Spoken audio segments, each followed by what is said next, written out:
So welcome this afternoon to the Mughal Courtyard here at the Jaipur Literature Festival at the British Library in association with Diageo. We are delighted now to begin the session entitled Mallika Victoria, Empress of India. And for that session, we're pleased to be sponsored by the Asian Culture Vulture. So I'd like to welcome now Myles Taylor and Shrabani Basu in conversation with Vayu Naidu. Thank you.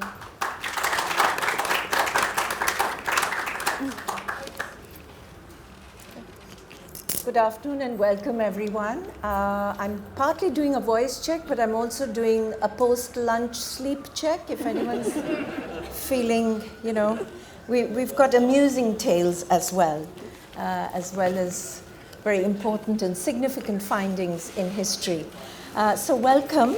And first I'd just like to introduce my very distinguished speakers, and then I'll set the ball rolling in terms of what we're going to do today. There will be a 15-minute question and answer session, so do stack up those questions. So to my right, I have Shrabani Basu, and she's not only a journalist, but she's also a Sunday Times best-selling author. Her books include Victoria and Abdul, which we will be discussing today. And it's the true story of the Queen's closest confidant. It's also been made into a film. There are two editions. The first was published by the History Press in 2010, but now we have the 2017 edition with new research and new discoveries, and we're going to go on a thriller trail, which Shrabani is going to tell us how new evidence came about. Her brilliant work, Princess, The Life of Noor Inayat Khan, is a previous book in publication, and she was instrumental in setting up a charity which opened in Gordon Square, wasn't it? A statue dedicated to Noor Inayat Khan, who, yes, was the spy princess and who was shot down, and her last words were liberté, and she indeed died for it in World War II. As you all know, Victoria and Abdul was a film starring Judi Dench, and we have some exciting clips. I'm going to swiftly move on to Myles Taylor. Could you please hold out your brilliant book, which I have diligently carried, and my husband has very kindly laminated, so it is damage-proof. Myles Taylor is Professor of Modern History at the University of York. He joined the department and in 2004. I am rushing through this because I want to save time for their wonderful work. And between 2008 and 2014, he was seconded to the University of London as Director of the Institute of Historical Research. And he also was a holder of a sabbatical Leverhulme Trust Major Research Award. Recently, he was commissioned by Cambridge University Press to be the general editor of its new 5-volume History of Britain. This beautiful book is published by Yale University Press in 2018. I just want you to know, yes, my name is Vayu Naidu, and the only reason that I'm qualified to speak here is not because I'm the cyclone hitting Gujarat right now. So my apologies if I had that power in my hand. But yes, I'm a historical novelist, but I come from a tradition of oral traditions as a practitioner of storytelling, transposing it into English across world epics. And yes, I'm interested in history and fiction. So here we are, and I have cunningly made it perfect so that all the last empty chairs are filled before we begin. Our subject today is Mallika Victoria. Please note the spelling in the program, and we will have a little linguistic banter about that soon. So our subject is Queen Victoria. That sounds a contradiction in terms. Queen Victoria celebrated her 200th birth anniversary on 24th May 2019. She was born in Kensington Palace. She is deemed the longest reigning monarch of all time, and I must add that must be since records began. She was crowned Queen of the United Kingdom of Great Britain and Ireland at the age of 18 on 20th June 1837, and she ruled until her death on 22nd January 1901 in Osborne on the Isle of Wight. On 1st May 1876, Benjamin Disraeli, in his second term as Prime Minister, proclaimed Queen Victoria Empress of India. So across generations, well into the 20th century, across the Commonwealth of a certain time, Victorian has become an adjective that has crept into the idea of family values, social mores, architecture, a culture of monumentality and museums, all of which preserve a kind of longevity because we have drifted into it. Reading between the lines of Victorian decorum, Daisy Goodwin points out that Victoria is an icon who is remembered for her streak of rebelliousness, I hope. Victoria, which means victory, was a name which was not in use at the time. She chose this name while refusing the name Alexandrina that her mother had given her. Her name, which means victory, created a brand of winning. She knew the value of independence, and being a meticulous diarist and keen observer of things in her daily ambit, she was aware of exercising, or should I say, stamping her authority. Whether she enjoyed the longevity of her reign or not is something that the literary and historical convention of biography will unravel for us. She lives through the biography, into biographies. Much has changed in the tradition of biography since her time. We possibly owe it to a joke by Bernard Shaw in 1881 when he decided, why don't we title a book, because what we need is a biography of a book, and the book should be called Queen Victoria by a personal acquaintance who dislikes her. That seemed to have sparked off a new direction for biography from the way it was written in the past. The past consisted of eulogies, the idea of goodness, the solemnity, and these were all growing messy and cumbersome for a new generation. In the words of Evelyn Waugh about the decorum of fathers lying in state, he said, "The faces are serenely composed and cleansed of all stains of humanity." So between Shaw and Waugh, Lytton Strachey arrived with the cross-examination of eminent Victorians, subjects who were written about in relation to the political, historical, and indeed upheaval that psychology was bringing in. Here we have a reviving of biography by the contemporary historians' research and on Queen Victoria. I think she's perfect for this millennium too. Territorially, she brought in actual power by virtual methods. She had remote control and a worldwide web of empire. She never needed to travel to the distant continents. She had men and missionaries sail out, reshape maps, and plant the British standard across nations in her name. So here we have two compelling historical biographers and biographies. As we've indicated, Victoria and Abdul, and Empress, Queen Victoria of India.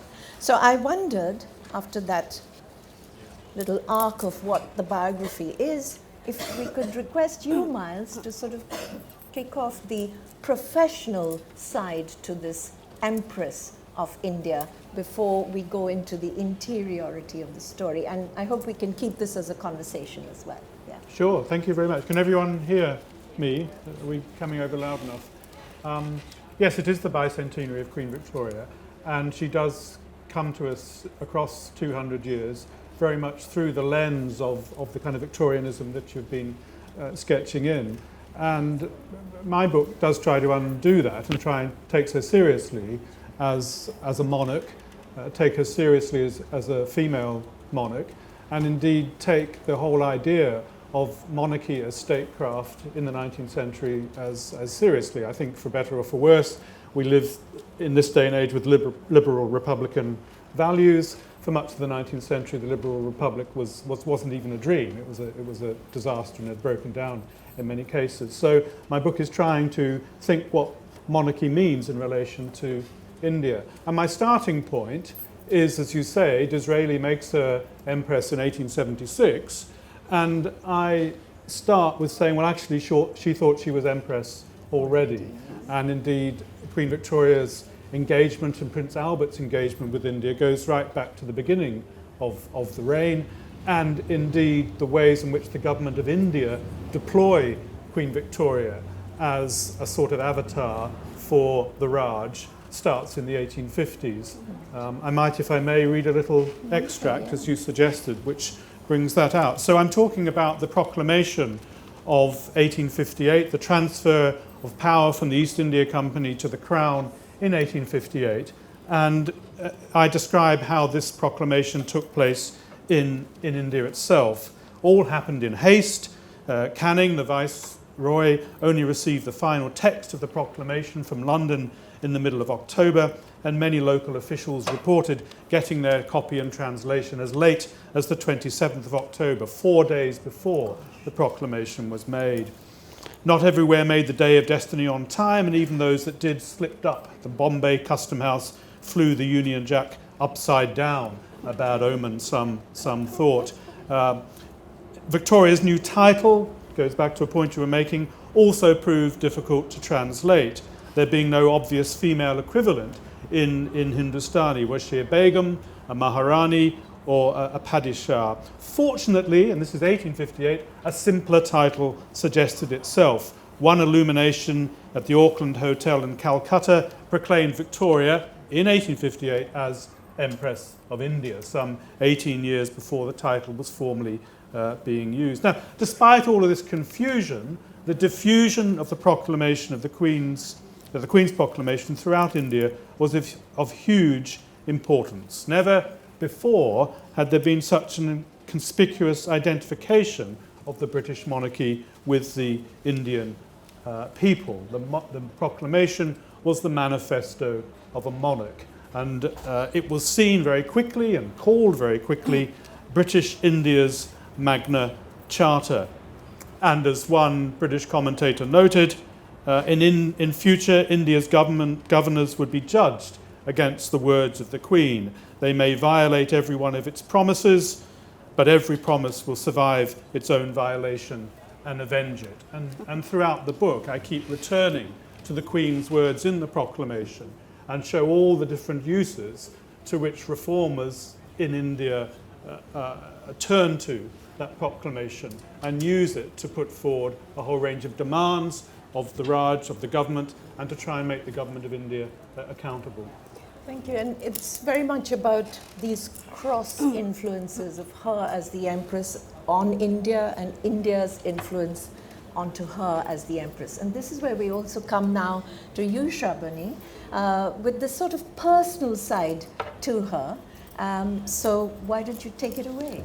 Right. So fast forward from being Empress of India, we go straight to 1887, and this is the Golden Jubilee of Queen Victoria's reign. It's the first time that a monarch, a British monarch, is going to celebrate her Golden Jubilee. It's and she's a queen. Britain rules 2/3 of the globe. This is empire at its height. So they're going to put on a big show. They want the Indian princes to come in with their turbans and their pearls and their entourage. They want the paparazzi to get excited. So a lot of princes are chosen, the good-looking ones, the ones who would look good in Indian clothes, in Western clothes as well, who could speak English, obviously. Also, they had to get the media excited. Naturally, as a journalist, I know how important royal wedding coverage and royal event coverage is. So the paparazzi has to be there. So the princes are chosen. And there is this superintendent of a jail in Agra, the central jail, and he thinks, well, I've got to send a present to the Queen. So he chooses to send her, can you hear me at the back? Yes, yeah. So he chooses to send her 2 Indian servants as a present. You're the Queen, you get a present like that.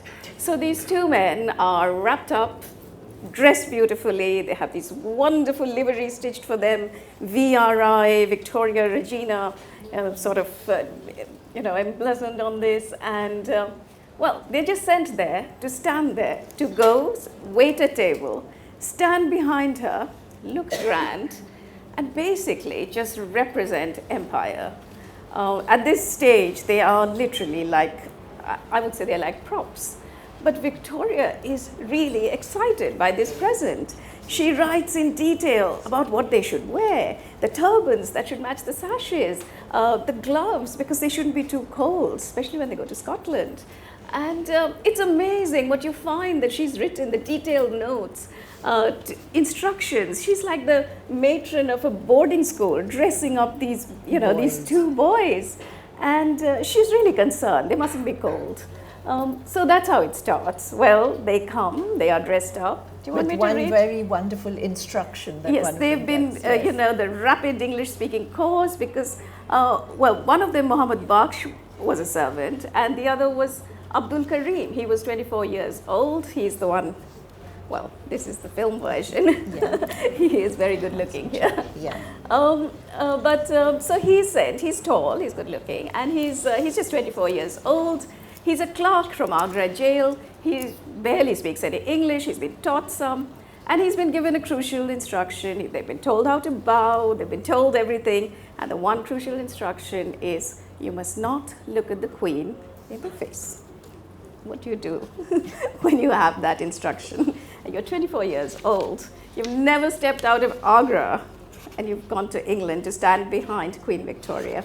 So I'm going to read a short passage. That would be lovely. So, sorry. Sorry, glasses. This is beautifully captured across the page and onto the screen. So this is Queen Victoria's Jubilee. It's actually a few days into the Jubilee and 3 days in, and she's tired. She is, I think, about 64 at this time. She is, she's an elderly queen. She's dressed in black. She's known as the widow of Windsor.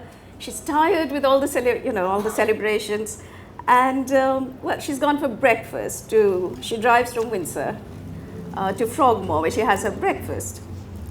As she drives there, she says, "It's a fine morning with the fresh air," noted the Queen, as she looked out of her bedroom window at Windsor Castle the next day, but she was feeling very tired. It was the third day of her Golden Jubilee celebrations, and the monarch knew she faced another day of buntings and presentations. The Queen sat lost in thought as she was dressed by her maids.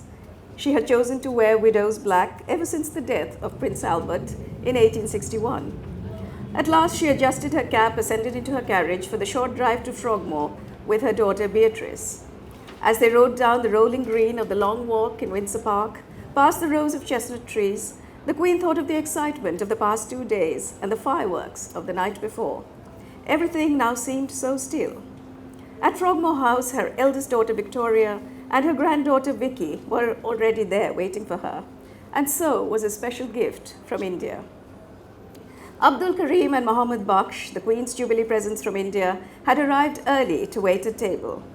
The breakfast room at Frogmore, a somber place at most times, seemed to come alive with the new arrivals. Baksh's practiced elegance matched Karim's naturally regal presence. Their clothes made them look almost princely. The Queen was delighted. Dressed in striking scarlet tunics with white turbans, they approached her reverentially. The Queen noted Mohammed Baksh's appearance. Very dark, with a very smiling expression. She described the much younger Abdul Karim as much lighter, tall, and with a fine, serious countenance. Both servants approached her slowly, their eyes lowered to gaze at the ground as they had been instructed to do. Then with a deep bow, Karim and Baksh bent down to kiss the Queen's feet. As he rose, young Karim's dark eyes fleetingly met the Queen's gaze.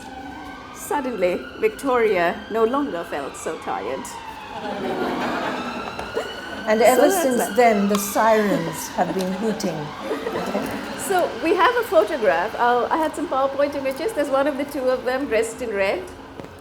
Could we bring that up? Yeah, she's just bringing it.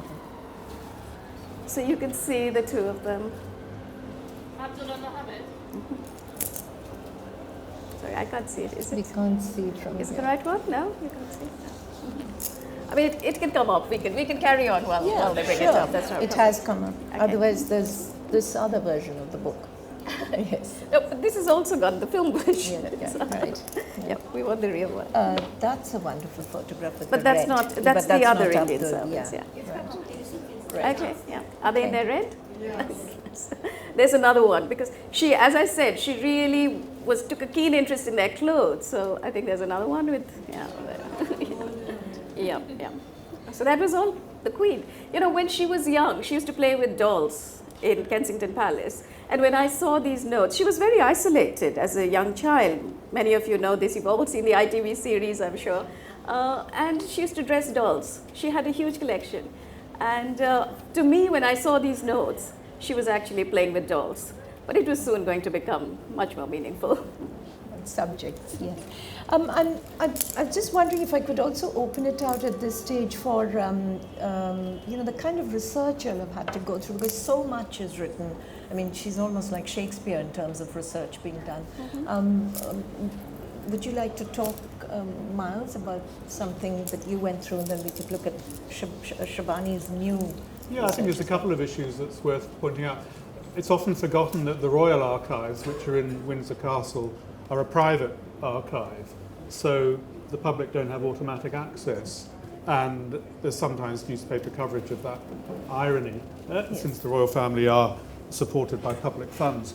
But it has meant that the wonderful archives that exist, the correspondence, all the documents there, don't get as looked at as they might. And a large part of my work in the UK was based on going through the Royal Archives, where there are at least 30 volumes just devoted to correspondence relating to India. Since 2012, the Queen's own journals, which have been redacted and censored right after her death, and Abdul Karim written out of them completely, they've been made available online, and that has really transformed the kind of research and coverage and knowledge that we have of Queen Victoria. The other big element in my book was the field work that I did in Indian archives, particularly in the state archives in Delhi, the National Library in Kolkata. And this is really untouched material because, for obvious reasons, India is not particularly interested in this history of monarchy during the Raj. And I found out so much material, including a lot of vernacular material. I don't have the skills to read it, but the British bureaucracy was so much surveillance that they translated a lot of the vernacular material. And I calculated that there are around 200 separate biographies and memorials of Queen Victoria and her family. So that was another very big source for me. Which would have been the principal sort of libraries, and these would have been the independent territories, if I can call them that? I think I mean, the biggest collections are in Mumbai and in Delhi, to a certain extent in Chennai. But the kind of vernacular print culture that I look at in the book is cheap publications, print runs of around 1,000, particularly in the 1880s, around the time of the Jubilees. But what's interesting is a lot of writers who become celebrated as Indian nationalist writers, such as Bipin Chandra Pal, are actually writing about Queen Victoria as loyalists in the 1880s. There's no contradiction between celebrating the Queen as a sort of promise of benevolence and reform, and calling for the reform of the Indian government and calling for greater freedom. She's seen as on the side of Indian nationalism, and that comes through in a lot of this vernacular biography. And the actual year that whole thing flips is, when it all turns very sour. I struggled to find it in her lifetime. Okay. I think there are the famous assassinations on Jubilee Day in 1897, and Tilak, the nationalist, is put on trial, and he's put on trial for treason. And he spins a nice story and saying, I wasn't being treasonable, I was actually saying the Queen is supporting our movement. I think it comes after her death, because basically the British lose faith in rolling out monarchy across India. Prince of Wales, Edward VII, is not interested. And of course, after the First World War and after Amritsar, the British are then trying to use monarchy to dampen Indian nationalism, and it fails disastrously. But I struggled in her lifetime to find any overt criticism of her in Indian popular culture and in newspapers. And I looked really hard because I expected to find it. And I'm not a paid-up monarchist. Those are not my instincts at all. So I was genuinely surprised not to find that level of criticism. And this is what comes through in your research. It does. I mean, that's the story here. But in fact, I found Bengali writings and poetry dedicated to Queen Victoria as Mother Goddess. Yes. In some, she is like, there are these poems written to her, there's music composed for her.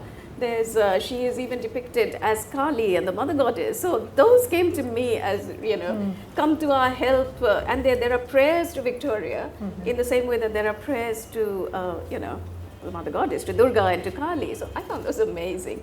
But yeah, to come back to Abdul and his influence on her and affairs. Yeah. Well, yeah, I mean, like I said, initially, these are just objects, but very quickly, I mean, between Baksh, the short and smiling Baksh, no good, and the tall, fair countenance of Mr. Abdul, she has the eye immediately for Abdul. It's Abdul she chooses, and she says he needs extra lessons. So she wants him to catch up on his English. So he gets double English lessons, while poor Baksh does his duties and stands outside the door. And she herself wants to learn Urdu so she can speak to him. So immediately this relationship develops. And when I went to research in the Royal Archives, I asked to see her Hindustani journals. I knew that Queen Victoria had learned some Urdu. And I thought they would bring out a little, a diary, a little phrase book or something. The archivist brought in this trolley, and there were 13 volumes in there, thick volumes, one for every year, and some had been lost. But it was amazing. Nobody, all these Western biographers, because they thought they were in Urdu, had never accessed them. Nobody had looked at these. And I said, okay, I'm going to be here a long time. And I did. I read all the volumes. And to me, they were such a revelation. Because I would open a page of her journals, the Queen Victoria journals, as we know, rewritten by her daughter, and edited and rewritten. So they're there. And on the same day, I would find the entry in her Urdu journals and just compare them. Those would be affairs of state, meetings, something boring. Here, it would be the Munshi's cat has had kittens. I'm going to go see the kittens. I'm going to go see, have tea with the Munshi's wife. They were personal, very personal things. The Munshi's composing this music. I love it. He's taking an interest in, the dramas they used to do. So it was the very personal space that came out to me from these Urdu journals. And of course, that was just the start of, the research process. And I found it really ironic that you don't see Queen Victoria's handwriting in her own journals. The only place in her diary, which is actually written, you see her handwriting, ironically, are the Urdu journals. So that was something. They were not destroyed, they were not rewritten, they were left there, nobody had touched them. The blotting paper fell out, it was like Abdul would just stand the initial days and blot, her paper. Who doesn't want somebody just standing behind you, just blotting your signatures? Is this a good time to show the clip on the Urdu lesson? Why not? Yeah. And this is the film version. How many of you have seen the film? Ah, okay. Indian? Hindi, whatever it is you speak. Are you sure? Of course I'm sure. But why would you like to learn Hindi, Your Majesty? Well, I'm Empress of India.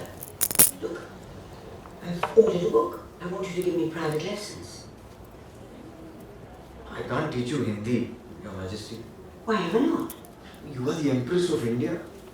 You should learn Urdu, the language of the Mughals. There are 1,000 languages in India, but Urdu is the most noble. In Hindi, you write like this. But in Urdu, you write like this. मैं रानी हूँ. I am the queen. I see. मैं रानी हूँ.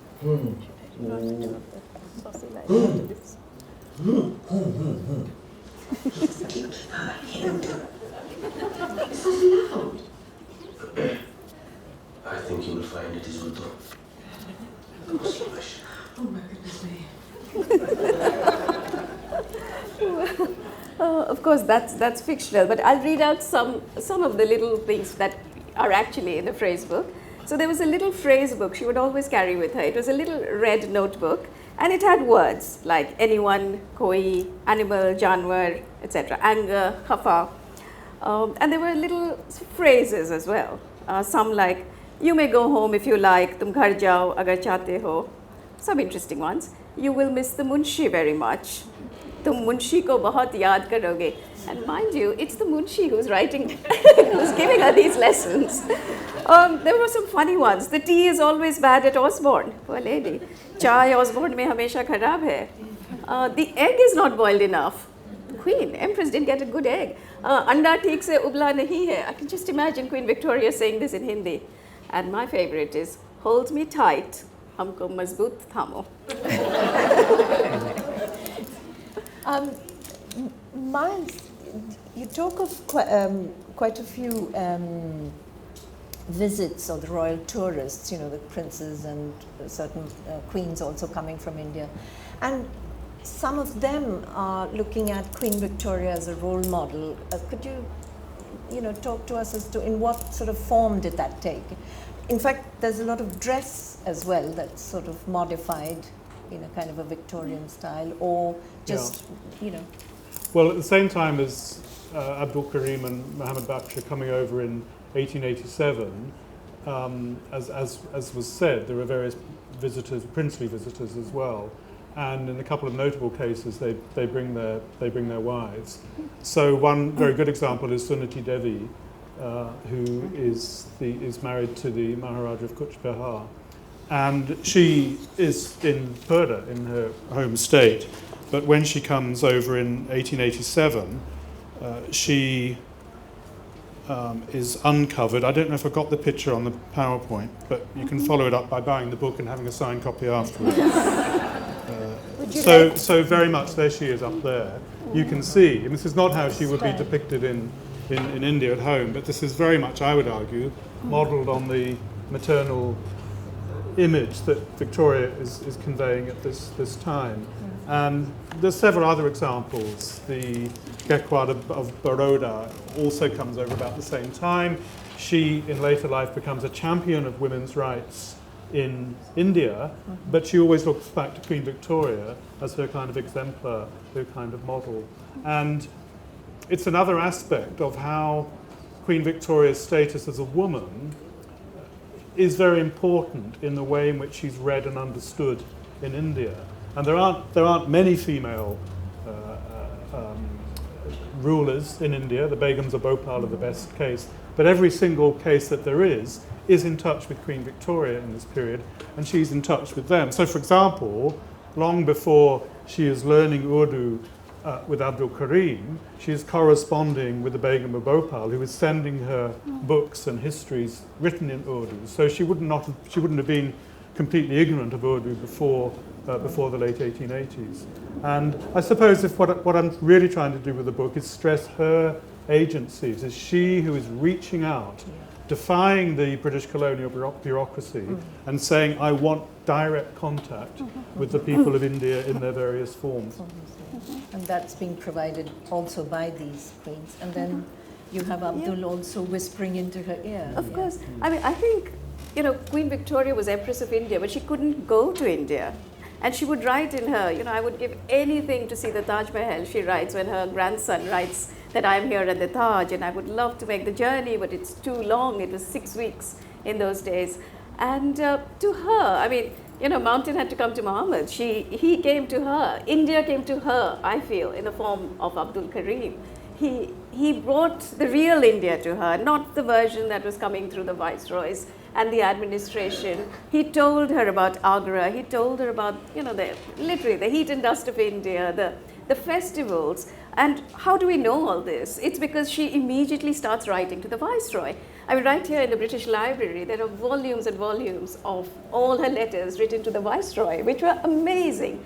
Her handwriting is terrible. They were a nightmare. My eyes have gone for a 6 ever.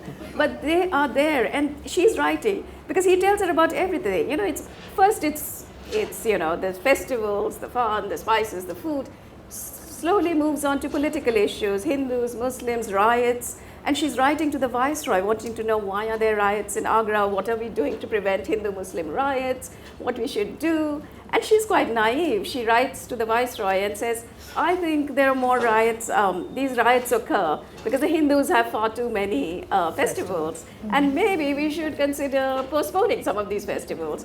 And the Viceroy writes back that would be like postponing Christmas Day, changing Christmas Day, and it's not possible. So she's quite naive, but she does write, and she takes interest in other things. I found letters where she's writing about Manipur, and it's quite amazing. She is in her 70s, and she is writing the Senapati of Manipur, who has been, of course, his kingdom has been taken away by the British, deposed by the British, and she wants to know that he's being looked after. We must be kind to the Senapati and his family. She's always concerned about the family. So she has this interaction that starts, and it's all there, the correspondence with the viceroys, and that's how we see it.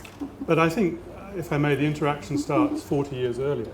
Sure. I mean, she is intervening in Indian politics virtually from the first Afghan war onwards.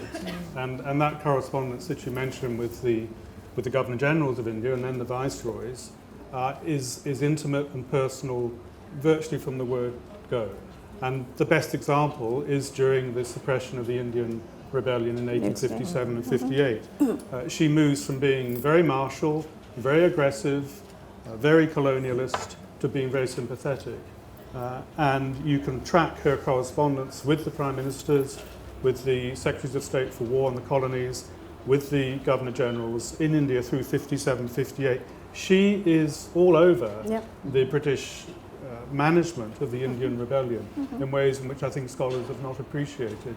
I think it's certainly there's an upping of the tempo in the 1880s and the 1890s, but she's at her strongest and most interventionist during the 1840s, 1850s, and early 1860s. And basically what she's saying is, I should be sovereign ruler of India and the company should not. So I think this is a form of personal statecraft that you can find throughout her whole reign, and it's a side that we don't appreciate, basically because she's a woman. We don't take her serious.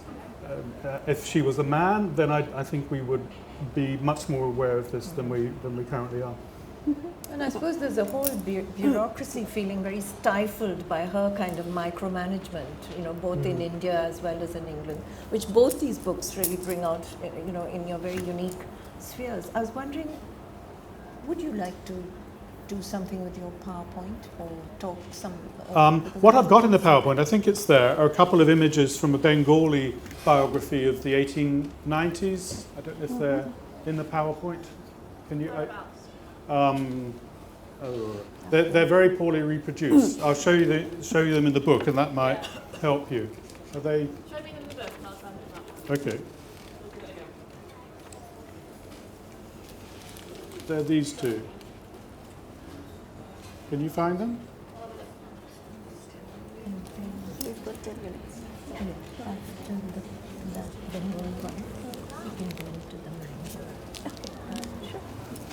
Then I'll show one image of her Urdu writing at the end. This one and this one. The letters, burning of the letters. I think that's important. You need to, that's not on the clip. No, I'll talk about it. Not there? Because we need to get to the diary. Yeah. Shall I come and Okay. bear with us, folks? Sure. Think of some really hard-edged questions to ask. Okay. Well, what have we talked So about? would we? Yeah, there's one. Yeah. You We've found got it? them. We've got Marvelous. them. We've got them.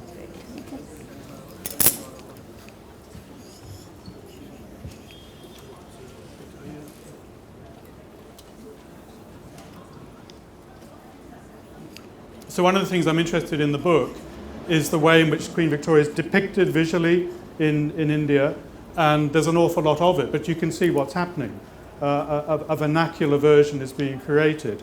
So here in a Bengali biography of 1897, a well-known image from her coronation is then transposed into more of an Indian idiom, and she turns out looking, I would argue, more like an Indian Maharani. Her eyes are darkened, her nose is elongated, and she is given the kind of costume that you might associate more with a Maharani. If we can go to the next image on the PowerPoint, and then we see a similar thing happening around the time of how Prince Albert's death is depicted. Again, there's a fairly well-known composite scene around Albert's deathbed in 1860s, the family at his bedside. Here we have the same kind of scene, zooming in on Queen Victoria. That is Queen Victoria, with the dark hair, the dark eyes, the long nose, grieving as her husband is about to die. And the image of Queen Victoria as a grieving widow became very, very exemplary through Indian print culture in the 1880s and 1890s, and she gets taken up in all sorts of debates around Indian widowhood. And so there's lots of examples of this kind of transposition of Western images being used in an Indian context, and there are quite a few in the book, which is heavily discounted in the tent next door. Thanks, Myles. It's important to build that bridge. And could you just mention this whole, because we've got the transposition, as it were, of a cultural moment, and you were going to tell us about the Urdu section, was it? Well, I have discussed the Urdu, so I'll talk about what happens after she dies. Why not? Or very briefly to what happens to Abdul. Well, because he's the favorite, you know, he's obviously her favorite. She gives him titles, she gives him land, and everybody hates him. Down the line. The one thing the household have in common is that they all hate Abdul Karim, and they try everything to bring him down. There's conspiracy theories. They say he's a spy for the Emir of Afghanistan. They say he's a thief. They think of everything. And when they can't, then they say, okay, we're going to take this further, and we are going to go on strike. So we have this famous strike in the royal household where they say that if Queen Victoria takes Abdul Karim, as she always did, to the south of France for her holiday with her, the whole household would rebel and go on strike and resign collectively. This is the union of the household. These are these lords and ladies and these posh people who hate him. And they go up to her and they say, if you take him, we will strike. What does Queen Victoria do? She flies into a temper. She throws everything down on her desk.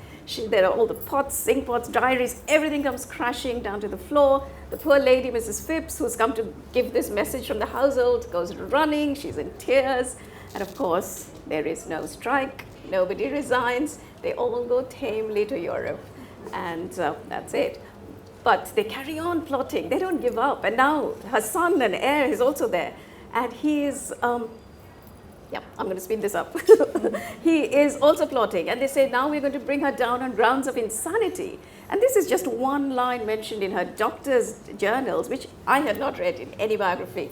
And they have the gall to go to this, this woman who is going to celebrate her diamond jubilee, this queen and empress, and say, we're going to take you down on grounds of insanity, and you'll have to step down. And what does Queen Victoria do?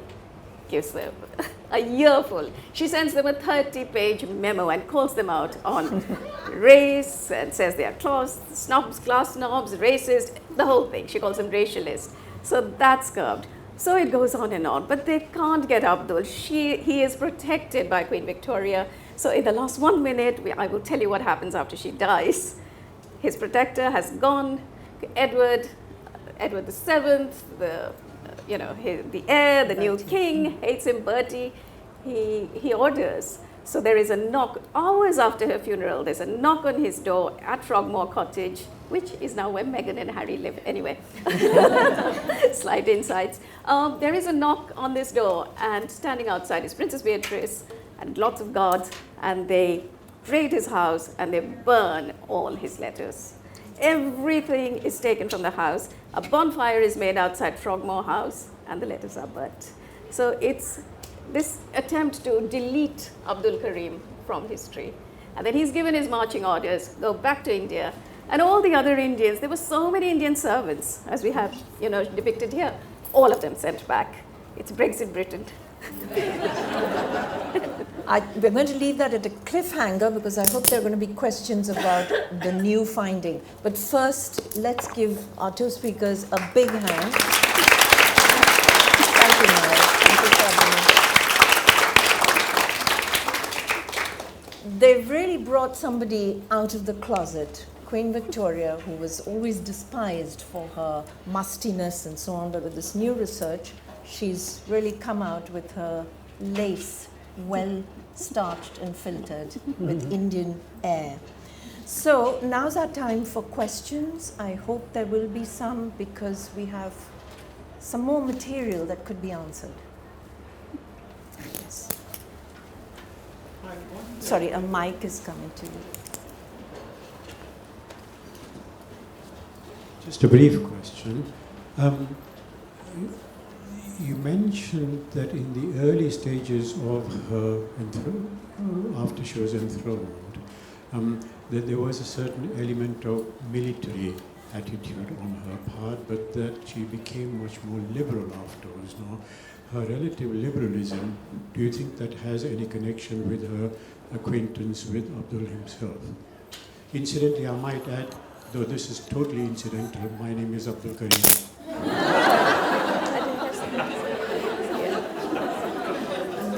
The question.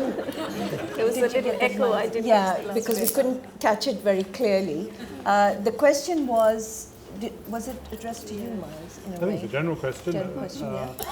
Did Abdul Karim really influence this two different stages of her intervention in a way?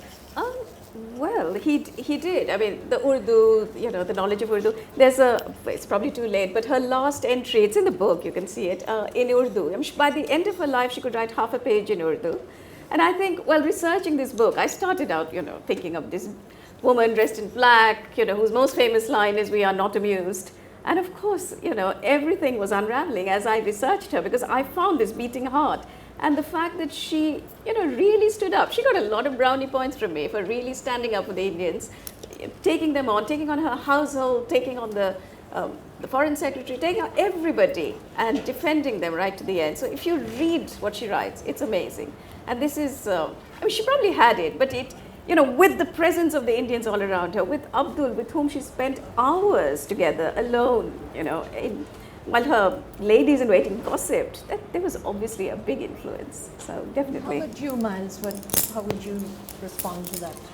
I think she's as bad as the rest of the British colonial operation in the 1840s and 50s. She's very avaricious. She wants to put down the Sikhs. She wants to put down, annex Sindh. She wants the medals, the trophies. She wants the Koh-i-Noor. She wants all of that. And she also expects India to be converted. So she's very evangelical. And that changes, not overnight, but it changes in the course of 57, 58. And I think she understands religion to be at the root of the rebellion in 1857 to 8. And I think she believes that if government is going to be in her name, that it has to be exercised in a benign and tolerant way. And that's what the proclamation is all about. And I pretty much think she and Albert come to these views by themselves. I think what happens in the 80s and 90s, and I think you're quite right, is she becomes more pro-Muslim. And I think partly because of Abdul Karim, but also there's another character in view there called Rafayuddin Ahmed. She's getting a lot more information about the minority position of Muslims in India at the time that the INC is developing. And so a lot of the specific advice she's giving to viceroys in the 1890s is about the new Muslim university at Aligarh. It's about looking after the Hajj pilgrims properly, all these concerns. And again, she comes to this independently because she is an intelligent queen. And that's a lot of what is behind her very deep and enduring interest in India. I think I'm going to take one from this side. Yes.